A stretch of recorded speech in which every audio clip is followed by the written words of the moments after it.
ओम कृष्णाय वासुदेवाय हरे नमः। राधे राधे। विजडम चैनल में आप सबका स्वागत है। आप रसपान कर रहे हैं बैसाख महात्म की कथाओं का। अब तक आप 14वें अध्याय तक की कथा का रसपान कर चुके हैं। आज के इस वीडियो में हम बैसाख महात्म के 15वें अध्याय की कथा का रसपान करेंगे, जिसमें शंख व्याध संवाद और व्याध के पूर्व जन्म का वृत्तांत सुनाया जाएगा। तो आइए सुनते हैं बैसाख महात्म के 15वें अध्याय की कथा। अगर आप सबको मेरा ये वीडियो पसंद आए तो प्लीज़ इसको लाइक शेयर ज़रूर कीजिएगा और प्लीज़ मेरे चैनल को सब्सक्राइब कीजिएगा और कमेंट में राधे राधे ज़रूर लिखिएगा। श्रुतदेव जी कहते हैं, राजन, पंपा के तट पर कोई शंख नाम से प्रसिद्ध परम यशस्वी ब्राह्मण थे, जो बृहस्पति के सिंह राशि में स्थित होने पर कल्याणमयी गोदावरी नदी में स्नान करने के लिए गए।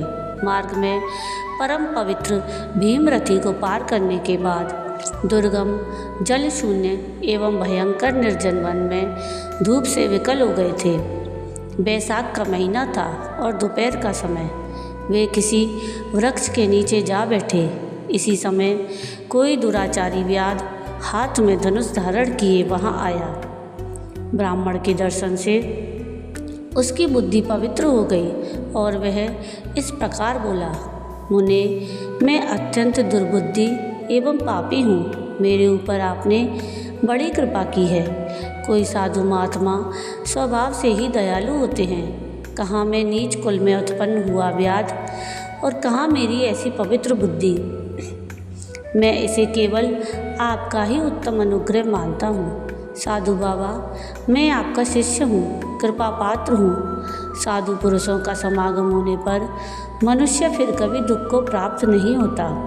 अतः आप मुझे अपने पापनाशक वचनों द्वारा ऐसा उपदेश दीजिए जिससे संसार बंधन से छूटने की इच्छा रखने वाले मनुष्य अनायास ही भवसागर से पार हो जाते हैं।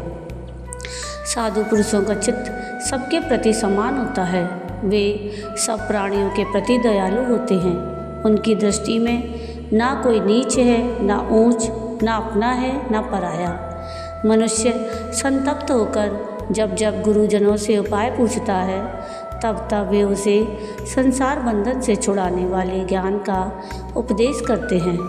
जैसे गंगा जी मनुष्यों के पाप का नाश करने वाली है, उसी प्रकार मूढ़ जनों का उद्धार करना साधु पुरुषों का स्वभाव माना गया है। व्याध के ये वचन सुनकर शंख ने कहा, व्याध, यदि तुम कल्याण चाहते हो तो बैसाख मास में भगवान विष्णु को प्रसन्न और संसार समुद्र से पार करने वाले जो दिव्य धर्म बताए गए हैं उनका पालन करो। मुनि श्रेष्ठ, शंख प्यास से बहुत कष्ट पा रहे थे। दोपहर के समय उन्होंने सुंदर सरोवर में स्नान किया और युगल वस्त्र धारण करके मध्याह्न काल की उपासना पूरी की। फिर देव पूजा करने के पश्चात व्याध के लाए हुए श्रमहारी एवं स्वादिष्ट कैद का फल खाया। जब वे खा पीकर सुखपूर्वक विराजमान हुए, उस समय व्याध ने हाथ जोड़कर कहा, मुने, किस कर्म से मेरा तमोमय व्याध कुल में जन्म हुआ और किससे ऐसी सद्बुद्धि और महात्मा की संगति प्राप्त हुई। प्रभु, यदि आप ठीक समझें तो मैंने जो कुछ पूछा है और वह तथा अन्य जानने योग्य बातें भी मुझसे कहिए। शंख बोले, पूर्व जन्म में तुम वेदों के पारंगत विद्वान ब्राह्मण थे। साकल्य नगर में तुम्हारा जन्म हुआ और तुम्हारा गोत्र श्रीवत्स और नाम स्तंभ था। उस समय तुम बड़े तेजस्वी समझे जाते थे, किंतु आगे चलकर किसी वैश्या में तुम्हारी आसक्ति हो गई। उसके संग दोष से तुमने नित्य कर्मों को त्याग दिया और शूद्र की भांति घर आकर रहने लगे। यद्यपि तुम सदाचार शून्य, दुष्ट और धर्म कर्मों के त्यागी थे, तो भी उस समय तुम्हारी ब्राह्मणी पत्नी कांतिमती ने वैश्या सहित तुम्हारी सेवा की। वह सदा तुम्हारा प्रिय करने में लगी रहती थी। वह तुम दोनों के पैर धोती, दोनों की आज्ञा का पालन करती और दोनों से नीचे आसन पर सोती थी। इस प्रकार वैश्या सहित पति की सेवा करती हुई उस दुखिनी ब्राह्मणी का इस भूतल पर बहुत समय बीत गया। एक दिन उसके पति ने मूली सहित उड़द खाया और तिल मिश्रित निष्भाव भक्षण किया।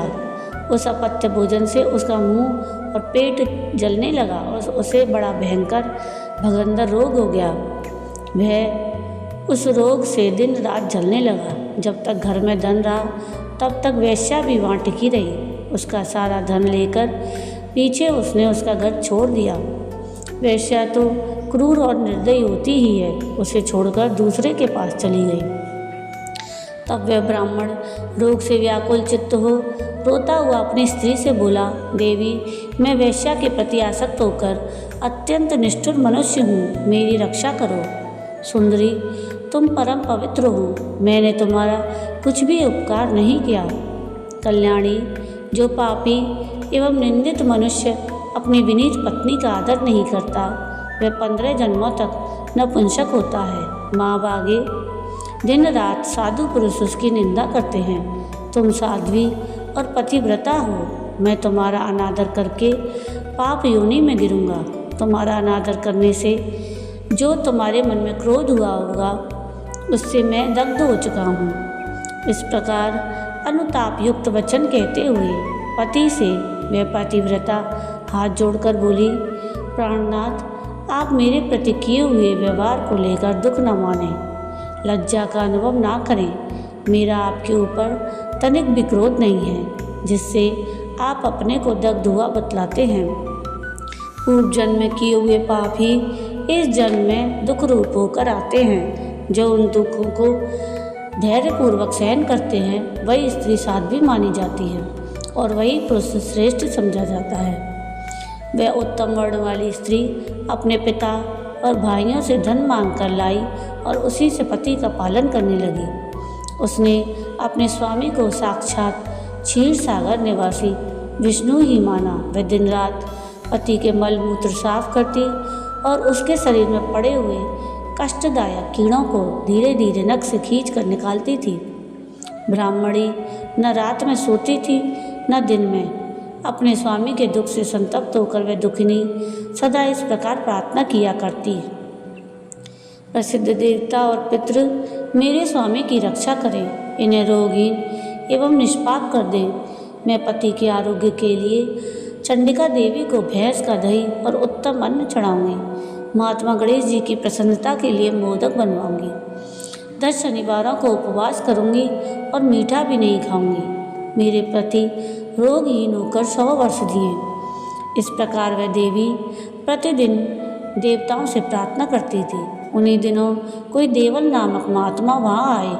वैशाख मास में धूप से पीड़ित हो सायंकाल के समय उस ब्राह्मण के घर में उन्होंने पदार्पण किया। ब्राह्मणी ने महात्मा के चरण धोकर उस जल को मस्तक पर चढ़ाया और धूप से कष्ट पाए हुए महात्मा को पीने के लिए शरबत दिया। प्रातःकाल सूर्योदय होने पर मुनि जैसे आए थे वैसे चले गए। तदंतर थोड़े ही समय में उस ब्राह्मण को सन्निपात हो गया। ब्राह्मणी सौंठ, मिर्च और पीपल लेकर जब उसके मुंह में डालने लगी तब उसने पत्नी की उंगली काट ली। उसके दोनों दांत से ऐसा सट गए और ब्राह्मणी की उंगली का वह कोमल खंड उसके मुंह में ही रह गया। उंगली काटकर उस वेश्या का ही चिंतन करता हुआ वह ब्राह्मण मर गया। तब उसकी पत्नी कांतिमती ने कंगन बेचकर बहुत सा ईंधन खरीदा और चिता बनाकर वह साध्वी पति के साथ उसमें जा बैठी। उसने पति के रोगी शरीर का गाढ़ आलिंगन करके उसके साथ अपने आप को भी चिता में जला लिया। शरीर त्याग कर वह सहसा भगवान विष्णु के धाम में चली गई। उसने वैशाख मास में जो देवल मुनि को शरबत पिलाया और उनके चरणों तक को शीश पर चढ़ाया था, इससे उसको योगी गम्य परम पद की प्राप्ति हुई। तुमने अंतकाल में वेश्या का ही चिंतन करते हुए शरीर त्याग किया था, इसलिए इस घोर व्याध के शरीर में आए हो और हिंसा में आसक्त हो, सबको उद्वेग में डाला करते हो। तुमने वैशाख मास में मुनि को शरबत देने के लिए ब्राह्मणी को अनुमति दी थी।